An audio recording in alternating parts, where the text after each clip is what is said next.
예수님이 산에 올라가서 제자들을 가르치시면서 시작하시고, 그 예수님이 산에서 제자들을 가르쳤다는 그 내용 자체가 상징하는 것들이 많이 있습니다. 왜냐하면 모세가 이스라엘 백성을 이집트에서 건져내고 그 백성으로서, 그 이스라엘 백성, 하나님의 백성으로 세울 때 가장 먼저 하는 것이 뭐냐면 산에서 말씀을 받아 이스라엘 백성에게 전한 거였거든요. 그래서 예수 그리스도께서 산에 오르셔서 제자들에게 이 말씀을 전함으로, 이게 상징하는 것이 하나님께서 그의 백성들을 통치하시고 다스리시며 다시 언약을 맺으시고 계약을 맺으시는 그런 의미가 있습니다. 그렇게 이제 가버나움에 오셔서 제자들을 만나시고 이제 예수 그리스도가 누구신지를 보이시며, 또 하나는 하나님 나라가 어떻게 확장되는지를 보이지요. 그래서 문둥병이 낫고 또 질병이 낫고, 마지막에 이 가버나움에서 귀신 들린 자들도 쫓아내시고, 그 다음에 베드로 집에 가서 열병이 들린 장모님도 고치시는데, 이런 일을 많이 행한 그 근거를 마태복음은 이사야 말씀을 통해서 17절에 우리의 연약한 것을 친히 담당하시고 병을 짊어지셨도다라고 하십니다. 그러니까 예수님이 어떤 능력이 있어서 그냥 병만 고치는 것이 아니라, 이 예수 그리스도께서 병을 고치신 그것은 그분이 친히 우리의 고통을 대신 담당하시기 때문에 우리에게 치유를 주시는 것이다. 그러니까 예수님이 아무런 대가 지불 없이 우리에게 그것을 해주는 것이 아니라는 거예요. 예수님은 아주 쉽게 그냥 그렇게 하시니까 그냥 우리에게 그렇게 해주십시오라는 것이 아니라, 하나님 편에는 엄청난 대가와 그것을 지불하시고 우리를 구원하시고 우리를 속죄하시고 우리를 치유해 주시는 사역이, 결국은 아주 좀 이제 신학적으로 얘기하고 좀 어렵게 얘기하면 예수 그리스도의 십자가와 사역과 연결된 구속 사역과 긴밀히 관계가 되어 있는 그런 일이라는 겁니다. 왜 이게 중요하냐면, 주님이 하신 치유 사역은 남용되거나 오해될 수가 없는 것이기 때문입니다. 나중에 한 번 더 얘기를 해야겠습니다. 하나님 우리 고쳐주십시오. 쉽지 않습니까? 예수님 그냥 빨리빨리 낫게 해주시면 되지. 그냥 이렇게 함부로 우리가 예수님께 구할 수 있는 것이 아니라는 거예요. 주님의 모든 치유 사역과 그 고치는 그 사역은 우리가 복음에 대한 이해 안에서 이해하고 믿음으로 확신해야 됩니다. 내가 이 말을 하는 건 좀 이해가 좀 안 되실 수도 있겠습니다만은, 예수님이 고치시고 안 고치시고가 그분의 마음이다 이게 아니라, 우리가 병 낫기를 위해 기도하고 또 하나님 앞에 간구하는 것이 성도의 마땅한 바고, 또 기도하는 기도 제목이 되는 것은 당연한 것입니다.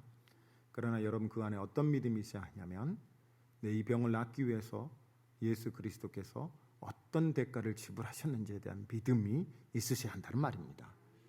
그리고 이제 마태복음 이제 8장 이제 시작하면서 제가 오늘 특별히 이제 18절부터 27절까지를 읽었는데, 딱 이렇게 세 부분으로 사실 나눠지죠. 첫 번째는 한 서기관이 나와서 얘기를 하고, 두 번째는 어떤 제자가 나와서 예수님께 물어요. 그다음 마지막엔 제자들이 바다를 건너다가 폭풍을 만난 얘기를 이제 시작합니다. 이 모든 일들이 일어난, 지금까지 27절까지 일어난 것이 한 도시, 가버나움이라는 도시에서 일어났는데, 18절부터는 어떻게 시작하냐면, 예수님이 무리가 자기를 애워싸요. 너무 많은 사람들이 온 거예요. 그러니까 병이 났고 또 예수님의 가르침이 정말 신기하고, 그러니 사람들이 얼마나 호기심이 생기겠으며 보고 싶겠으며 이 신기하고 귀한 현상들에 대해 관심이 있겠습니까? 예수님께 나옵니다. 많은 사람들이 예수님께 나올 때, 성경에 보면 특히 복음서에 그러는데, 그럴 때 예수님이 스스로를 분리해서, 이 무리로 제자들도 분리해서 사람들이 떠나가시는 경우들을 종종 봅니다. 예수님이 원하시는 것은 그런 무리들의 인기가 아닌 거예요. 많은 사람들이 찾아와서 자기를 존경하고 막 어떤 그런 그 사람들의 칭찬을 듣는 그런 것이 아니었던 거예요. 그리고 이제 다른 마을로 떠나려고 할 때, 길을 건너서 다른 마을로 떠난다 이렇게 표현하는데, 건너편으로, 그러니까 지금 있는 이 가버나움이라는 도시는 큰 호수를 끼고 있어요. 그러니까 갈릴리라는. 우리가 언제 기회가 되면 성지순례도 한번 가보고 싶습니다만, 우리는 호수 그러면 둔덕에 있는 호수, 저기 무슨 호수, 그런 호수 한 바퀴 돌면 1시간 걸리는 호수 이런 건데, 여러분 정말 큰 호수는 수평선이 이렇게 보입니다. 저는 백록담, 기회가 하나님이 은혜를 주셔서 북한에 있는 백두산 있잖아요. 백록담을 가봤는데 백록담이 그렇게 큰 줄을 몰랐어요. 왜냐하면 그 밑에 내려가면 수평선이 보여요. 호수가. 나는 한라산 천지 있는 조그만 하잖아요. 그냥 위에서 보일까 말까. 물도 마를 때도 있고 그런 정도인 줄 알았는데 거기서 정말 배 타고 저로 건너가야 돼요. 이렇게 돌 수가 없는 그런 굉장히 큰 호수더라고요. 근데 갈릴리 호수도 엄청 큰 호수거든요. 그러니 사람들이 그것을 바다라고 얘기를 하기도 하잖아요. 건너서 건너편으로 간다는 거예요. 그럴 때 이제 예수님이 그 마을을 떠나려고 할 때 제일 먼저 등장한 사람이 한 서기관이 나타났습니다. 예수님께 묻습니다. 선생이여, 어디로 가든지 저는 선생님을 따르겠습니다. 지금 막 떠나려고 하는 것 같은데 선생님 어디로 가든지 따르겠습니다 라는 얘기를 합니다. 근데 예수님의 대답이요, 여우도 굴이 있고 공중의 새도 거처가 있으되 인자는 머리 둘 곳이 없도다 라는 얘기를 합니다. 이 사람은 내가 예수님 어디든 가든지 따르겠습니다라고 이렇게 물었는데 예수님은 마치 자기 신세를 한탄하는 듯한 그런 얘기를 하시잖아요. 여우도 굴이 있고 공중의 새도 둥지가 있는데 나는 머리 둘 곳이 없도다 이런 얘기를 해요. 그럼 이 질문한 사람 마치 어떤 느낌이냐면 질문한 사람의 맥이 턱 빠지는 그런, 어디든 가든지 따라가겠습니다 하는데 예수님은 마치 갈 곳이 없는 것처럼 얘기를 하시는 거예요. 근데 이 두 대화를 좀 살펴보면 마지막 이 세 번째까지 얘기를 할 때 제가 왜 이 27절까지를 하나로 묶어서 오늘 말씀을 전하려고 하냐면 이 세 가지를 다 엮어주는 한 단어가 있는데 따르다라는 말입니다. 이 서기관이 와서 제가 당신을 따르겠습니다 이렇게 얘기를 합니다. 그리고 두 번째는 제자가 나와서 먼저 가서 장사하게 하십시오 하는데 예수님이 먼저 따르라라고 요청을 합니다. 그리고 23절의 첫 그 시작은 제자들이 예수님을 따르면서 시작된 일이 바로 23절 이하의 그 갈릴리에서 폭풍을 만난 사건이 그렇게 얘기돼요. 자, 첫 번째는 이 사람이 먼저 따르겠다고 예수님께 자진해서 나왔습니다. 얼마나 귀하겠습니까? 근데 이 사람의 의도를 잘 모르겠어요. 왜 예수님을 따른다고 했는지는. 그런데 성경에 이제 많은 부분들이 그렇지만 이 대화 속에서 우리에게 주는 이 사람의 의도를 추측할 수 있는 힌트가 몇 가지가 있어요. 첫 번째는 예수님께 나와서 선생님이여 라고 불렀다는 겁니다. 마태복음에 제자들은 한 번도 예수님을 선생이라고 부른 적이 없습니다. 주님이라고 불렀습니다. 대개 선생이라고, 그 히브리 말로 랍비라고 부르는 사람들은 제자들이 아닌 사람들이 그렇게 부릅니다. 즉 이 서기관이 예수에 관해 가지고 있던 생각은 우리가 알고 있는 그런 신앙과 믿음의 동기가 아닌 거예요. 서기관이란 사람은 어떤 사람이냐면 당시 사람들을 가르치는 사람인데 특별히 이제 성경을 모세가 가진 율법을 연구하고 그것을 필사하고 그리고 그것을 기록하고 연구하고, 여러분 이게 뭐 쉬운 것처럼 보이는데 생각해 보시면 옛날에는 책이 없었잖아요. 지금은 뭐 핸드폰 보면 성경책이 다 있겠지만 옛날에는 집집마다 개인마다 성경책을 들고 다니는 게 아니에요. 그러면 성경책을 보려면은 또 모든 사람이 글을 아는 사람들은 아니고요.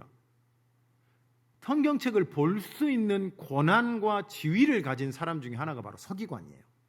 그것을 소유하고 가질 수 있고 접근하고 연구하고, 그래서 그것을 백성들에게 가르칠 수 있는 권한과 지위예요. 이 사람들은 학문이 특별한 사람들이고 출중한 사람들이고 그 지위가 다른 사람들보다 높은 존중을 받는 사람들이에요.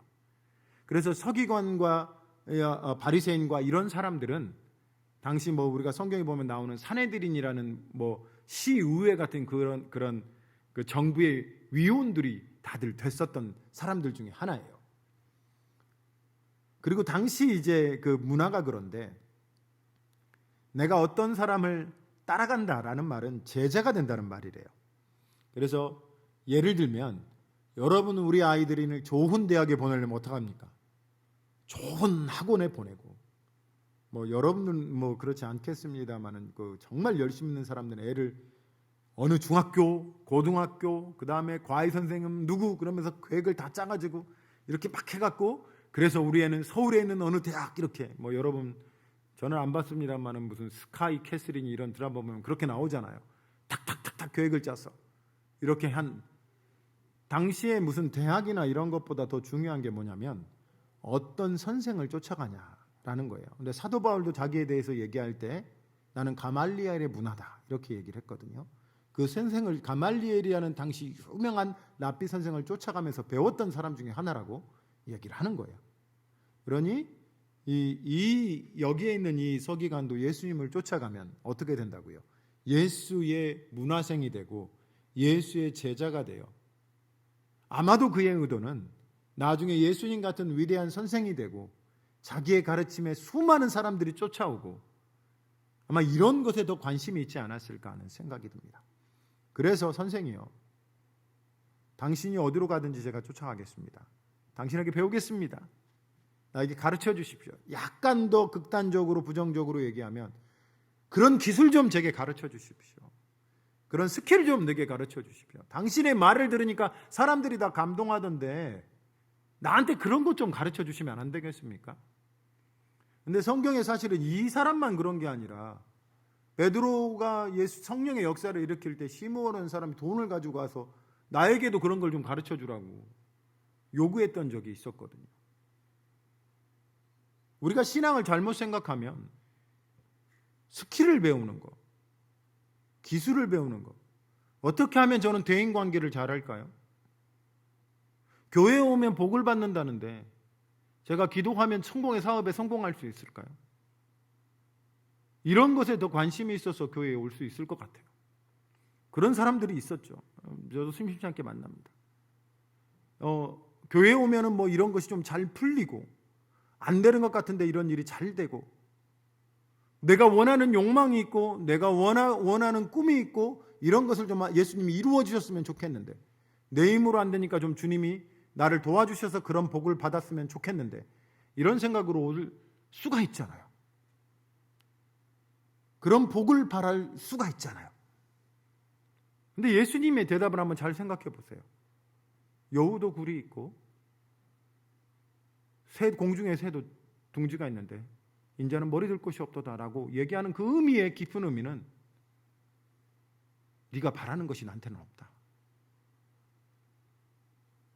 나는 네가 가고자 하는 그곳으로 가는 것이 아니다. 마치 어떤 느낌이에요? 이 세상은 내가 속한 곳이 아니다. 나는 이곳에 잠시 잠깐 머무르는 곳이다. 그런 말씀을 하시는 것 같잖아요. 마치 내가 뭔가를 얻고 싶어서 이 교회를 찾아왔는데 예수님이 우리에게 이런 말을 하셨다고 한다면 교회는 그것 때문에 다니는 곳이 아닙니다. 교회는 당신들의 성공을 위해 다니는 곳이 아닙니다. 교회는 당신들의 만족을 위해 다니는 것이 아닙니다. 교회는 당신들의 건강을 위해 다니는 곳이 아닙니다. 이렇게 얘기하면 여러분 어떤 생각이 드세요? 나 잘못 왔네? 이런 생각이 드세요? 아니면 그럼에도 불구하고 나는 교회를 다닐 것인가? 사실은 이 본문의 말씀 중에 큰 핵심 중에 하나가요. 저는 이 말씀을 묵상하면서 우리가 왜 예수를 따라야 되느냐라는 얘기 중 그 질문에 가장 첫 번째 정답은요. 예수가 하나님이시기 때문입니다. 우리가 왜 예수를 따라야 하느냐? 우리가 왜 예수를 믿어야 하느냐? 우리가 왜 예수의 말씀을 들어야 하느냐라고 할 때 가장 정답은요. 그것이 의로움이며 그것이 진리이며 그분이 하나님이시며 그분의 말씀을 듣고 따르는 것이 그의 백성과 그의 피조물 된 자로 마땅한 바고 당연한 것이기 때문이다. 우리가 여러 복음을 전하고 전도를 하면서 그렇게 얘기할 수도 있습니다. 예수님 안에 치유를 얻으십시오. 예수 믿으면 행복합니다. 예수 믿으면 즐겁습니다. 라고 얘기할 수 있습니다. 그런데 사실 여러분 그 마지막 장면 한번 보세요. 예수를 따랐던 자들에게 제일 먼저 닥쳤던 게 뭐예요? 폭풍이 왔어요. 자기들 의지로 간 게 아니에요. 예수님이 건너가라고 하시니까 예수님을 따라서 건너간 것밖에 없어요. 이 사람들에게. 그런데 폭풍을 만난 거예요. 가만히 있었으면 안 당할 고난까지도 당한다고요. 그럼에도 불구하고 예수를 따르는 것은 그분이 하나님이시다. 병사가 상사에게 순종하는 이유는 뭡니까? 네, 상관이기 때문입니다. 전쟁에 나간 병사가 왕에게 충성을 다하는 건 무슨 이유입니까? 그게 명령이고 당위이기 때문입니다. 우리가 왜 예수를 따라야 합니까? 라고 얘기한다면 저는 가장 큰 이유가 여러 가지 이유를 들 수 있습니다. 그분이 여러분을 사랑하셨습니다. 그분만이 여러분의 구주십니다. 그분만이 생명입니다. 그분이 십자가에서 우리를 설득하셨습니다. 그 십자가의 사랑으로 우리에게 보여주셨습니다. 여러 가지 얘기가 할 수 있겠습니다만 제가 제일 먼저 얘기하고 싶고 뭡니까? 첫 번째로 얘기하고 싶은 것이 뭐냐면 당연한 것이기 때문입니다. 이것이 진리입니다. 두 번째, 이 사람 제자와 얘기를 한번 들어보십시오. 제자 중에 한 사람이 나와서 묻습니다. 먼저 아버지를 장례를 치르고 장사를 지내고 그 다음에 예수를 따르게 하십시오라고 얘기를 합니다. 그럴 때 예수님이 죽은 자들은 죽은 자들에게 장사하고 너는 나를 따르라라고 합니다. 어떻게 보면 예수님은 장사도 못 지내게 하고 그렇게 하시는 분이 아닌가 생각할 수 있습니다만 사실은 예수님이 우리와 부모님의 관계를 전혀 무시하게 하시는 분이 아닙니다. 왜냐하면 성경 말씀에 우리 인간에게 하나님과의 관계에 대한 계명이 아니라 사람에게 주어진 가장 큰 계명 중에 하나가 내 부모를 공경하라라는 말씀이고, 그리고 예수님도 나사로가 죽었을 때 장례식장을 직접 찾아가셨고 또 가나에서는 혼인잔치까지 참여하셔서 경조사를 챙기시는 모습을 보지 않습니까? 예수님이 그분의 사역을 멀리하고 그러셨다는 말은 아니지만, 그럼 이 본문을 어떻게 해석해야 됩니까? 라고 할 때 사실은 저도 여러 가지로 한번 이 말씀을 살펴봤는데, 먼저는 이제 아버지를 장사하게 허락하십시오라는 이 말 자체가 어떤 분들은 또 그렇게 나만 그렇게 생각한 줄 알았더니 그런 사람이 많더라고요. 아버지가 아직 안 돌아가셨는데, 여러분 아버지 아직 안 돌아가셨는데 아버지 앞에서 아버지 내가 먼저 아버지 장사하고 예수님 쫓아다니까 빨리 돌아가십시오 이렇게 하면 안 되지 않습니까? 우리 예전에 후배들한테 장난칠 때 이제 교회에서 가르칠 때 너네들 내 눈에 흙이 들어가지기 전에는 자매들하고 교제하는 것이 안 된다 이렇게 얘기하면 우리 후배들이 와가지고 선배님 죄송하지만 오늘 묵고 가겠습니다 이렇게 하여튼 이런 농담을 했습니다만은 지금 살아계셨는지 죽었는지 모르잖아요 지금. 그러니까 이제 돌아가셔서 그때까지 있겠다고 한 건지, 또 가장 제가 최근에 이제 발견한 그 해석 중에 하나는 한 두세 군데 책에서 그런 얘기를 하더라고요. 그리고 서울 3일교회 목사님도 그렇게 얘기하셔서 여수 3일교회 목사도 그렇게 따라야 되지 않겠냐는 생각이 듭니다. 합니다만 본 책 중에 IBP에서 나온 그 성경 배경 주석 이런 책에 보면 뭐라고 돼 있냐면, 이스라엘 사람들이 묻는다라고 할 때 두 가지 의미가 있대요. 첫째는 죽은 다음에 그 시체를 땅 속에 묻는 것이 아니라 동굴 안에 둬요, 이스라엘은. 그래서 그 동굴 안에 두고 그 시체가 다 썩고 뼈가 남을 때까지 한 1년의 기간이 걸린다고 해요. 그 다음에 1년 뒤에 이 뼈를 모아다가 다시 한번 묻는다고 해요. 그 동굴 안쪽에 벽을 파서 조상들과 함께 그 뼈를 묻는다고 해요. 그래서 그것도 묻는 것이라고 표현을 합니다. 그래서 오늘 이 본문의 것은 두 번째 다시 묻는 그 장면을 얘기하는 것이 아니냐라는 것을 얘기합니다. 그런데 이제 이것도 저것도 이런 해석도 있고 저런 해석도 있고 그렇지만, 혹시나 제가 걱정하는 바는 여러분이 여러분의 가족에 대한 의무는 아무것도 안 하며 내가 하나님 위한 일을 하겠다. 왜냐하면 성경에도 그 바리새인들이 내가 하나님께 바쳐졌으니 부모님께 안 드려도 됩니다라고 얘기했다가 예수님께 꾸중을 들었던 것이 있거든요. 그래서는 안 된다. 혹시 오해할까 봐 그렇게 얘기를 하는 거고. 그래서 예수 믿는 사람들이 부모님께 효도하는 것은 당연한 것입니다. 그것이 약속 있는 첫 계명이고요. 그런데 오늘 이 말씀에서 좀 이 제자의 말씀에 주목해보고 핵심이 되는 말은, 저는 뭘 뽑았냐면 먼저라는 말입니다.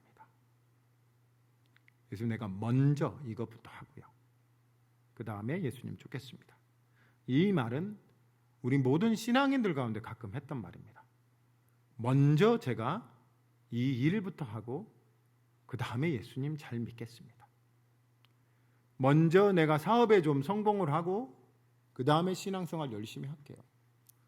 먼저 내가 이것저것 내가 지금 복잡하고 힘든 일이 많으니까 이거 다 처리하고 그 다음에 예수님 잘 믿을게요 라는 얘기예요. 먼저 내 젊은 청년의 시대에 한번 잘 놀아보고 그 뒤에 예수님 믿도록 하겠습니다. 이런 얘기들 심심치 않게 아마 여러분 신앙생활하면서 들었을 거라고 생각합니다. 저도 몇 번 들었거든요. 그리고 예수님이 하시는 말씀은 먼저 해야 할 것이 무엇이냐라는 말입니다. 예수를 따르는 것은 여러분 인생에서 몇 번째 순위냐는 거예요. 주님은요, 하나님은 가장 최우선이 되기를 원합니다. 심지어 예수님은 아주 심각하고 하나님도 강력하게 명령하실 때 예수를 따르고 신앙을 갖는 이 믿음, 말씀을 쫓는 이 믿음, 내가 그리스도를 쫓아가는 이 삶에 다른 어떤 것도 비교할 수 없는 것이라고 얘기를 합니다. 그래서 우선순위라는 이런 말을 하는데, 우선순위에 관해서 얘기할 때 우선순위의 가장 큰 적은 항상 차선입니다. 두 번째 거예요. 그래서 내가 우선순위를 뭘 놓고 한다면요, 제 아는 선교사와 함께 얘기를 한 적이 있습니다. 이 선교사가 이것저것 오지랖이 없습니다. 제 후배 선교사인데 오지랖이 없다는 말 아시죠? 이것저것 다 간섭해요. 그래서 이제 예를 들면 이런 거죠. 선교사님, 오늘 우리가 찬양을 해야 되니까 찬양을 준비하십시오라고 하는데 저쪽 가서 딴 사람하고 얘기하고 있어. 그럼 제가 난 찬양 준비해야 되는지 지금 이 사람이 지금 심각한 어려움이 있습니다. 그래 내가 들어줘야 합니다. 그 얘기를 듣고 있는 이런 거예요. 자기가 해야 할 것보다 다른 일에 더 관심이 많은 거예요. 시험을 봐야 돼요. 선교사들도 영어 시험을 보거든요. 공부를 안 하고 다른 잡지를 보고 있어. 왜 이걸 하고 있습니까? 그러니까 자기는 이게 더 재밌대요. 그리고 부지런히 해요, 그런 것을. 운동에 관심이 많은 선교사거든요. 실명을 얘기 안 하겠습니다. 왜냐하면 유튜브에 나올 것 같으니까. 여하튼 그런 걸 봐요. 우선순위를 모르는 사람은 부지런한 것 같은데 일에 열매가 없습니다. 정말 결국 해야 될 일을 안 하고 다른 일에 바쁜 사람들을 말하죠. 우리 신앙생활에 아마도 우리가 예수를 따르는 삶에서 가장 큰 적은 우리 삶에 몰아닥치는 우리가 해야 될 일입니다. 너무 많은 일들이 많습니다. 내 손으로 해결해야 될 것 같은 일들, 내가 아니면 안 될 것 같은 일들, 내 아이들에 관해서도 그렇고, 내 부모님에 관해서도 그렇고, 내 가족에 관해서도 그렇고, 내 친구에 관해서도 그렇습니다. 모든 것에서 공통적으로 우리에게 얘기하는 것이 있습니다. 뭐죠? 너 빠지면 안 돼. 너 아니면 안 돼. 이 말이 우리에게 얼마나 큰 책임감을 주고, 심지어 이 말 때문에 우리가 술자리도 나가게 하고, 너 빠지면 안 돼. 이 말 때문에 우리가 예배도 빠지게 하는 그런 아주 교묘하고 우리의 마음을 이끌어내는 그런 말입니다.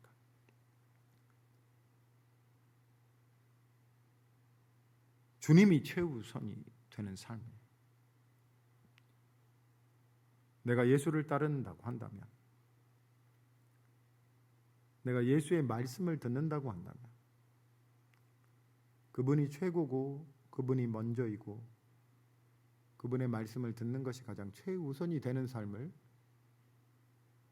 예수님이 말씀하고 계십니다. 왜냐하면 최소한 예수님은 여러분을 가장 최우선으로 생각해 주셨거든요. 십자가에서 그 목숨보다도 더 귀하게 여러분의 생명을 귀하게 생각하여 주셨거든요. 그래서 예수님을 따르는데 다른 조건이 있었다면 예전에 이렇게 해주시면 예수님을 따르겠습니다. 그렇게 한 다음에 뭔가 내 일에 이런 일이 있는데 이것만 잘하면 내가 예수님 잘 믿겠습니다. 그런 모든 조건을 버리시기를 바랍니다. 우리 아이들이 잘 되면 내가 잘 예수님을 믿겠습니다. 아니면 내가 하고 있는 이 일만 잘 되면 내가 예수님을 믿겠습니다. 이 모든 조건을 버리시고 믿는다는 거 하는 것은 그럼에도 불구하고 예수님이기 때문에, 그럼에도 불구하고 예수가 나의 주님이기 때문에 제가 이제는 예수님을 따르겠습니다 라고 가는 것입니다. 마지막 장면 한 번 더 살펴봅니다. 예수님의 제자들이 나옵니다. 이 부분에 대해서도 설교할 것이 많지만 다음 주에 한 번 더 이 말씀을 보도록 하고요. 따른다는 의미로 이 본문을 해석하면 제자들이 예수님을 따라 갑니다. 이제 가버나움을 떠나서 다른 도시로 가야 합니다. 배를 타고 가는 길에 폭풍을 만납니다. 예수를 따르는 길이 쉬웠으면 저도 좋겠습니다. 근데 폭풍이 있을 수가 있대요. 근데 우리 믿음은 그럴 때 더 필요합니다. 어려움이 있을 때 우리의 믿음은 더 필요합니다. 제자들에게 예수님이 하는 말이 뭐예요? 어찌하여 무서워하느냐? 믿음이 적은 자들아. 예수님이 이 예수님을 따르는 길의 종국에 대해서 우리에게 뭐라고 얘기하셨어요? 영광을 얘기하십니다. 마지막 종착역에 뭘 얘기하세요? 생명을 얘기하십니다. 마지막 종착역에 뭐예요? 기쁨과 거룩함과 하나님의 나라에 대해서 얘기하십니다. 우리가 얻을 그 거룩한 상급들과 은혜와 면류관에 대해서 얘기하십니다. 믿음은 뭐예요? 바라는 것들을 바라본 실상이라고 히브리서는 얘기하거든요. 아직 얻지 못한 것지만 그것을 향하여 달려가는 삶이라고 얘기하거든요. 폭풍을 만납니다. 제자들이 무서워합니다. 두려워합니다. 근데 예수님이 말씀하십니다. 믿음이 적은 자들아, 어찌하여 의심하느냐? 이 말씀을 볼 때 예수를 따르는데 우리에게 필요한 것은 폭풍까지도 잠잠케 하시는 우리 예수 그리스도에 대한 믿음입니다.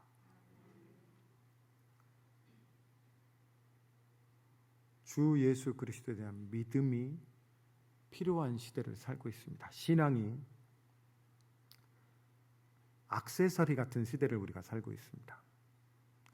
교회를 다니는 것은 하나의 취미 활동 같은 그런 시대를 우리가 살고 있습니다. 하나님의 말씀을 듣지만 내가 죽을 때까지 순종해야 된다는 그런 비장함과 헌신은 없는 시대를 우리가 살고 있습니다. 많은 교인들이 그렇게 삽니다. 그렇지만 여러분, 주님을 따르시는 분들이 되시기를 축복합니다. 왜냐하면 우리 주 예수 그리스도는 우리의 하나님이십니다. 그분은 우리의 왕이십니다. 제가 자주 했던 얘기 중에 하나가 신약시대 한 속사도의 그 예수님의 제자의 제자죠. 사도 요한의 제자 중에 하나, 로마에 화형을 당할 때 죽이려고 찾아오잖아요. 네가 한 번이라도 예수를 배반하면 살려주겠다 할 때 그분이 했던 말이 참 여전히 내 마음에 남아있는 말씀, 전에도 내가 한번 말한 적이 있는 것 같습니다만, 아마 내가 정확히 기억하는 70이라고 얘기할 거예요. 내 70평생 동안 우리 그리스도는 나를 한 번도 배반한 적이 없는데 내가 어찌 나의 왕, 나의 주를 배신할 수 있느냐 하고 기꺼이 사형장 안으로 들어가서 화형을 당했던 이야기를 저희들이 그 전승을 그대로 교회가 가지고 기억하고 있습니다. 예수를 따른다는 삶의 한 좋은 예고 멋진 예입니다만 여러분 생에 좀 부담스러울 수 있겠습니다만 그런 믿음을 가지십시오. 우리 주님을 따르는 자가 받을 영광과 그 거룩함과 은혜를 생각하시고 우리 주 예수 그리스도는 여러분의 삶을 요구하기에 충분한 분이시고 그런 분이시라는 믿음으로 일생을 드리고 삶을 드리는 것을 주저하지 마시기를 바랍니다. 믿음이 필요합니다. 손해날 것 같습니다. 재미없을 것 같습니다. 불행할 것 같습니다. 저는 처음 신앙생활하면서 내가 예수 믿으면 숭배할 것 같아서 절 잘 믿지 말아야지. 혹시 예수님이 나를 선교사로 부르면 어떡하나. 그러니까 믿음을 크게 갖지 말아야지 라고 생각했던 적이 저도 있었습니다만, 그러나 선교사로 살아보고 믿음으로 살아보니 이것이 복이더라고요. 예수를 따르는 삶은 복된 삶입니다. 같이 기도하시겠습니다.